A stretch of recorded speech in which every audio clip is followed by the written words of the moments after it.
त्यानंतर आताच्या घडीची एक महत्त्वाची बातमी आपण बघतोय। नवनीत राणा यांना भाजपकडून उमेदवारी जाहीर करण्यात आली। आताच्या घडीची एक महत्त्वाची बातमी, अमरावती लोकसभा मतदारसंघाचा महायुतीचा तिढा सुटलेला आहे।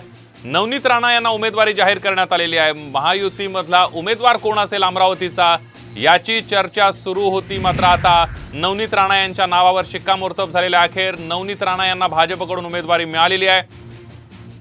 भाजपची तिसरी यादी जाहीर झाली आणि यामध्ये तिढे जे निर्माण झालेले होते त्या तिढ्यांमधल्या मतदारसंघातली यादी आपल्याला पाहायला मिळते, नावं काही पाहायला मिळते। त्यामुळे बच्चू कडू यांची भूमिका काय असणार, त्यासोबतच आनंदराव अडसूळ यांची भूमिका काय असणार हे पाहणं सुद्धा अतिशय महत्त्वाचं ठरणार आहे। कारण नवनीत राणा यांच्या उमेदवारीला बच्चू कडू यांचाही विरोध होता आणि आनंदराव अडसूळ यांचाही विरोध होता। बच्चू कडूंची कालचीच प्रतिक्रिया आपण बघितली तर नवनीत राणांना उमेदवारी दिली तर माझा पक्ष फुटेल, मी काम करू शकत नाही, आम्ही बंड करू, अशा प्रकारचा इशारा बच्चू कडू यांनी दिलेला होता। आणि त्यामुळे बच्चू कडू यांची काय भूमिका असणार आहे त्यांची प्रतिक्रिया घेणं सुद्धा अतिशय महत्त्वाचं ठरणार आहे।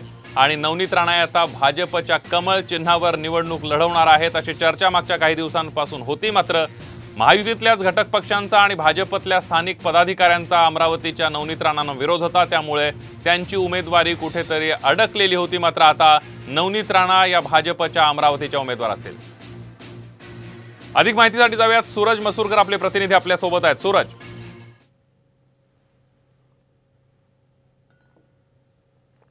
जी उमेदवारी आहे त्याबद्दल नाराजी व्यक्त केली होती आणि त्याचमुळे कुठेतरी मुख्यमंत्र्यांची भेट देखील घेतली होती। मुख्यमंत्र्यांनी त्यांना सांगितलं होतं की आपण पुढच्या बैठकीमध्ये यावरती चर्चा करू। मात्र आता भाजपची जी यादी आलेली आहे तिसरी यादी, त्यामध्ये कुठेतरी नवनीत राणा यांना अमरावतीमधून उमेदवारी दिली, भाजपमधून दिली गेलेली आहे आणि त्यामुळे कुठेतरी आता बच्चू कडू यावरती नेमकं काय प्रतिक्रिया देतात हे पाहणं महत्त्वाचं आहे। कारण वारंवार आनंदराव अडसूळ असतील किंवा बच्चू कडू असतील यांनी नवनीत राणा यांच्या उमेदवारीला विरोध केला होता, तरी देखील आणि भाजपच्या विरोधामध्ये बच्चू कडू देखील नाराज झाले होते आणि त्यामुळे कुठेतरी मुख्यमंत्र्यांची बच्चू कडू यांनी भेट घेतली होती। आता तिसरी यादी आलेली आहे भाजपची आणि त्यामध्ये नवनीत राणा यांना भाजपकडून उमेदवारी देण्यात आलेली आहे। आता हे पाहणं महत्त्वाचं आहे की बच्चू कडू यांची नेमकी काय भूमिका असणार आहे, तसंच आनंदराव अडसूळ यांची देखील भूमिका पाहणं आता महत्त्वाचं ठरणार आहे। मुख्यमंत्र्यांची भूमिका काय असणार आहे हे देखील पाहणं आता महत्त्वाचं ठरणार आहे।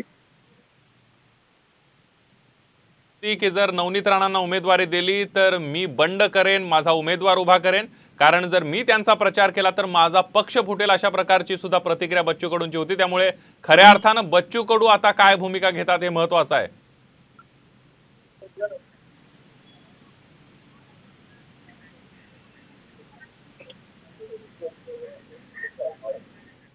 अगदी सूरजचा आवाज आपल्यापर्यंत पोहोचत नाही। धन्यवाद सूरज, दिलेल्या सविस्तर माहितीबद्दल। आपण बघतोय नवनीत राणांना भाजपकडून उमेदवारी जाहीर करण्यात आली। आता आनंदराव अडसूळ आणि बच्चू कडू यांची भूमिका काय असेल हे बघणं अतिशय महत्त्वाचं आहे। आपण बघतोय मागच्या काही दिवसांपासूनच नवनीत राणा यांना उमेदवारी मिळणार, नवनीत राणा या भाजपमध्ये प्रवेश करतील, त्या कमल चिन्हावर लढतील, अशा प्रकारच्या चर्चा सुरू होत्या। आणि यासाठी स्वाभिमान पक्षाची सभा सुद्धा रवी राणा यांनी घेतलेली होती, कारण रवी राणा यांच्या स्वाभिमान पक्षाच्या त्या सदस्य आणि खासदार आहेत आणि त्याच वेळी काहीतरी घडामोडी घडतील अशा वाटल्या होत्या। मात्र स्थानिक पदाधिकारी, महायुतीतले स्थानिक नेते यांचा नवनीत राणा यांच्या उमेदवारीला विरोध होता आणि त्यामुळे कुठेतरी नवनीत राणा यांच्या उमेदवारीची घोषणा मागे पडलेली होती।